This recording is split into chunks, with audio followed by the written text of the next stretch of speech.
بسم اللہ الرحمن الرحیم۔ السلام علیکم۔ آج بات کرتے ہیں حضرت ہود علیہ السلام کے بارے میں۔ حق تعالیٰ نے حضرت ہود علیہ السلام کو قوم عاد پر بھیجا۔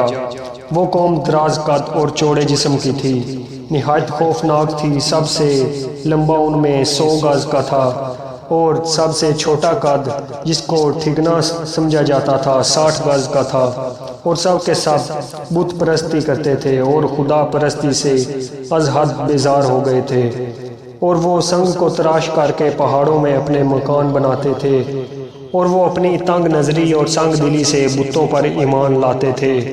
مگر ان میں سے ایک فرقہ ایمان لایا تھا، اور وہ ان کافروں کے خوف سے اپنا ایمان چھپاتا تھا۔ جب حضرت ہود علیہ السلام کے پند و نصاح سے حد سے زیادہ ہوئے تو سب کافر حضرت ہود علیہ السلام کو ایذا دینے کے لیے آمادہ ہو گئے، اور جو لوگ ان پر ایمان لا چکے تھے انہوں نے حضرت ہود علیہ السلام کی اس بات کی اطلاع دی، تو حضرت ہود علیہ السلام نے جناب باری تعالیٰ میں ان کافروں کے واسطے بد دعا کی۔ اس بد دعا کے نتیجے میں برسات موقوف ہو گئی اور زراعت سوکھ گئی، اور تقریباً 7 برس تک وہ کافر قحط کی بلا میں گرفتار ہوئے اور بھوک و پیاس کے مارے اپنی زندگی سے بیزار ہو گئے۔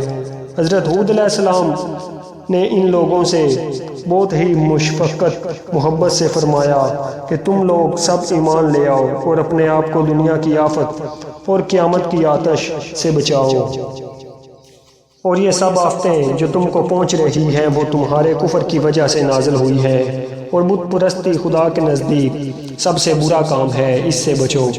جب وہ لوگ ہمیشہ حضرت ہود علیہ السلام سے بڑی بے ادبی سے اور گستاخی سے بات کرتے تھے کہ تمہارے کہنے سے اپنے بتوں کی پرستش نہ چھوڑیں گے اور اپنے دین باطل سے کبھی منہ نہ موڑیں گے۔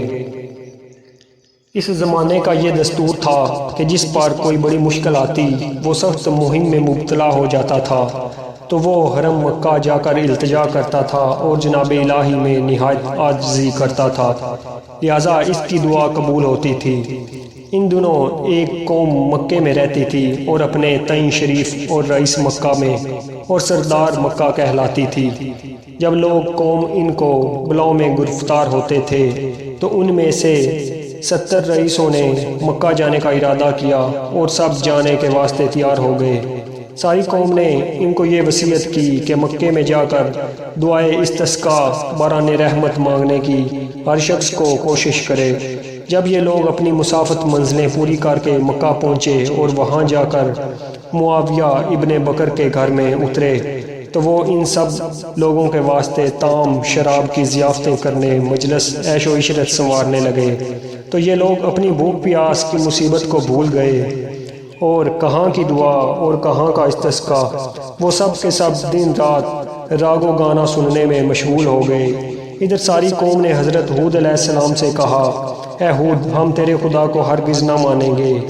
اگر تو ہم کو ڈراتا ہے عذاب سے تو کم از کم ہم کو اپنے خدا کی زیارت تو کروا جو ہم پر عذاب لائے گا، اور اگر تو نے ہم کو اپنا خدا نہ دکھایا تو ہم تجھ کو ضرور مار ڈالیں گے۔ یہ بات سن کر حضرت ہود علیہ السلام نے اپنے خدا کی درگاہ میں تضریع کی اور کہا کہ خدایا مجھے ان کے ظلم سے بچا، کیونکہ مجھے ان کے ساتھ لڑنے کی طاقت نہیں ہے، شاید یہ لوگ مجھے مار ڈالیں گے۔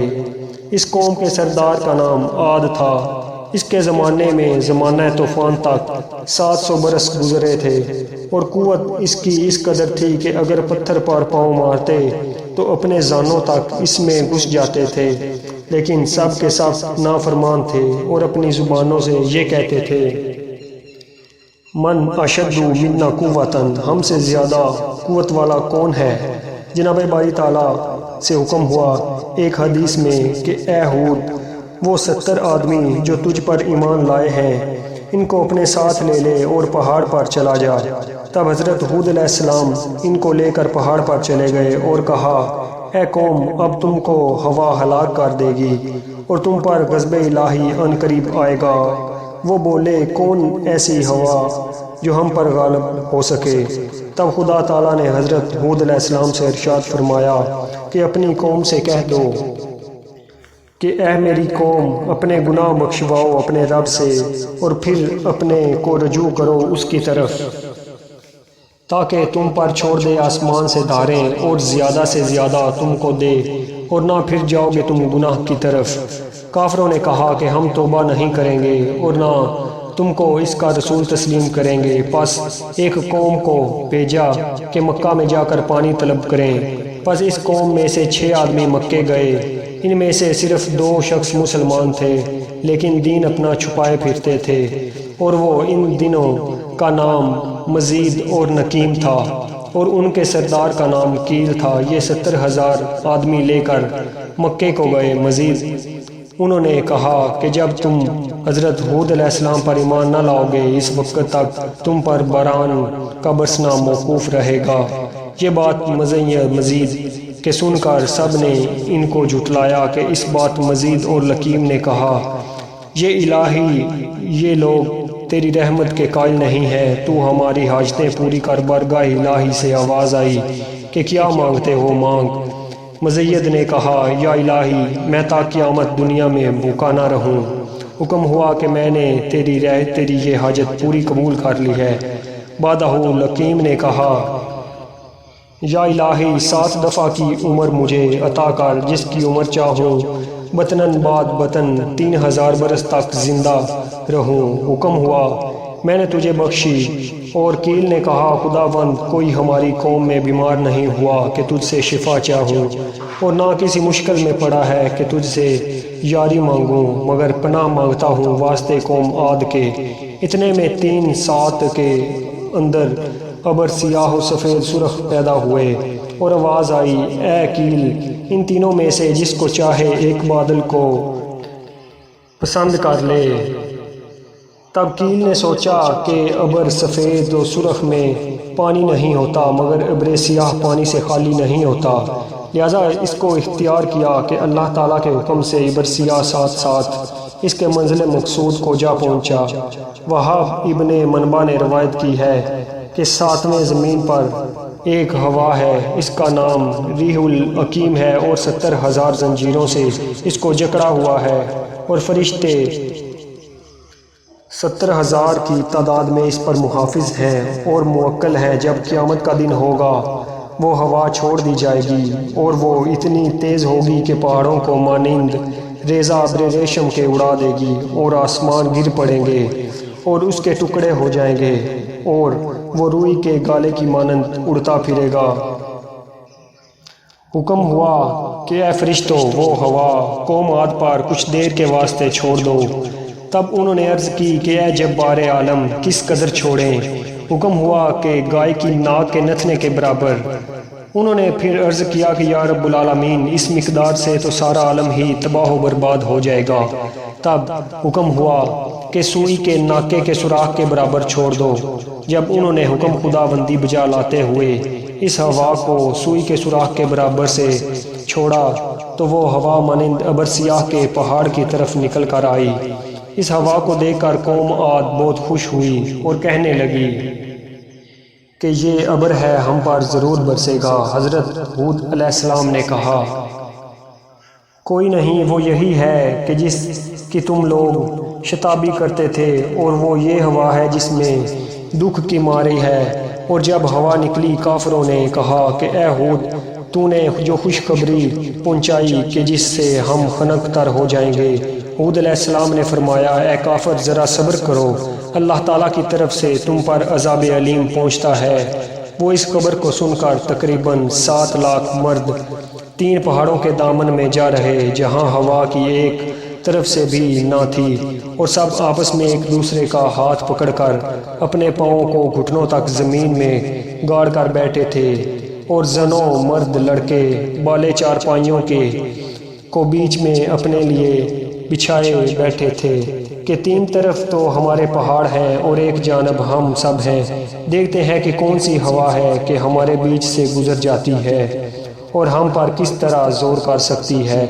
جب متکبروں نے اپنی قوت کا غرور کیا تو اچانک ایک آواز اد کڑک گڑگڑاہٹ کی آئی اور ہوا نے اس قدر زور دیا کہ پہلے مکانات اور قصر وغیرہ جتنے تھے سب جڑ سے کھود کر پھینک دیے اور تمام تعمیرات برباد ہو گئیں، اور ان کو عبرت کے واسطے ان کے پاؤں کے نیچے ان کے سامنے سرنگوں کر کے زمین پر ڈال دیا، مثال اس کی جیسا کہ اللہ تعالیٰ نے فرمایا، یعنی پھر تو دیکھے لوگ ان میں سے بچھڑ گئے جیسے وہ جھنڈ ہے کھجور کے کھوکھلے، پھر کیا دیکھا ان میں کا کوئی بچ رہا، اور پتھر دھول خاک میں ایک برس تک پڑے روتے رہے، اور جو شخص بھی ان کے رونے کی آواز سنتا تو وہ بھی ہلاک ہو جاتا۔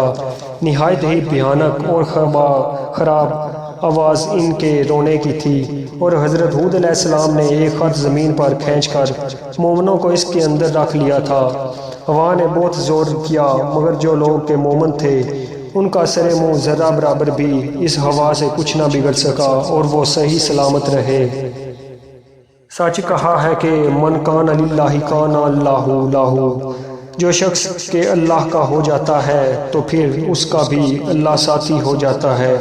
بعد حضرت ہود علیہ السلام مومنوں کو ہمراہ لے کر جرمحق کے پاس گئے اور کہا کہ عذاب الہی تو نے دیکھا ہے؟ اس نے کہا ہاں۔ تب حضرت ہود علیہ السلام نے فرمایا کہ لا الہ الا اللہ و ہود رسول اللہ، اور وہ ملعون بولا کہ جب تک تو اس کی قوم کو زندہ نہ کرے گا اس وقت تک میں تجھ پر ایمان نہ لاؤں گا۔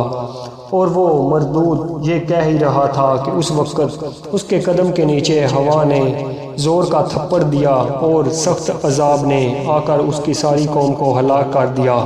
پس اس کے بعد حضرت ہود علیہ السلام تقریباً 400 برس تک زندہ رہے، اور اس کے بعد دنیا فانی سے رحلت فرمائی، اور ان کے دنیا سے چلے جانے پر تمام مومنین کافی عرصہ تک روتے رہے، اور مومنین حضرات نے نہایت احترام کے ساتھ حضرت ہود علیہ السلام کو دفن کیا۔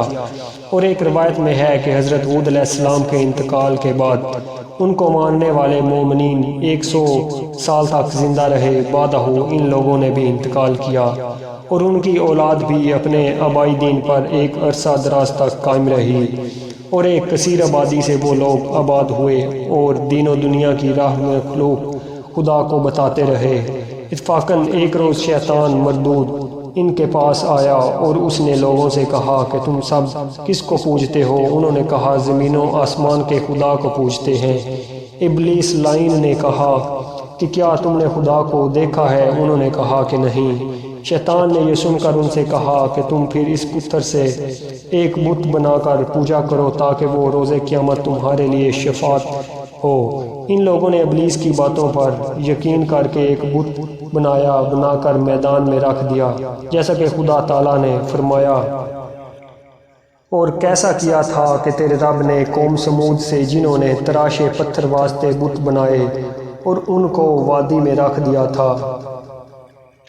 وادی میدان ان کے مکان کا نام ہے، اور ان لوگوں نے پہاڑوں کو کھود کر اپنے رہنے کے واسطے گھر بنائے تھے، اور اسی پتھر سے اپنے پوجنے کے واسطے بت بھی تراشے تھے، اور اس بت کے چاروں طرف چھید کر کے اس میں نکرہ پلا دیا تھا، اور ایک تخت عظیم الشان بچھا کر اس پر ایک سونے کی کرسی رکھ دی تھی کہ اس بت کو رکھ دیا تھا۔ بعد ابلیس نے کہا تم سب اس کو سجدہ کرو، اور ابلیس کے کہنے سے سب لوگوں نے سجدہ کیا، اور وہ سب کافر ہو گئے، اور اسی جگہ ایک گنبد عظیم الشان بنا کر اسے معبد خانہ قرار دیا تھا، نعوذ باللہ منہا۔ بعد خدا تعالیٰ نے ایک مچھر کو بھیجا، اس نے اس گنبد کو چھید کر کے بت کے اندر جا کر خرطوم ڈنک سونڈ اپنا اس کے سر میں چبو کر کرسی سمیت اس کو اٹھا کر دریائے محیط میں ڈال دیا تھا۔ تمام کافر یہ حال دیکھ کر بہت متحیر پریشان ہوئے اور کہنے لگے کہ اب ہم کس کو پوجیں گے۔ بعد خدا تعالیٰ نے اس قوم کی طرف حضرت صالح علیہ السلام کو بھیجا۔ بعد قصہ حضرت ہود علیہ السلام کے قصہ شداد العین کا تحریر کرتا ہوں، کیونکہ شداد العین بھی حضرت ہود علیہ السلام کے زمانے میں تھا، اس وجہ سے حضرت ہود علیہ السلام کے بعد ہی تحریر کیا گیا۔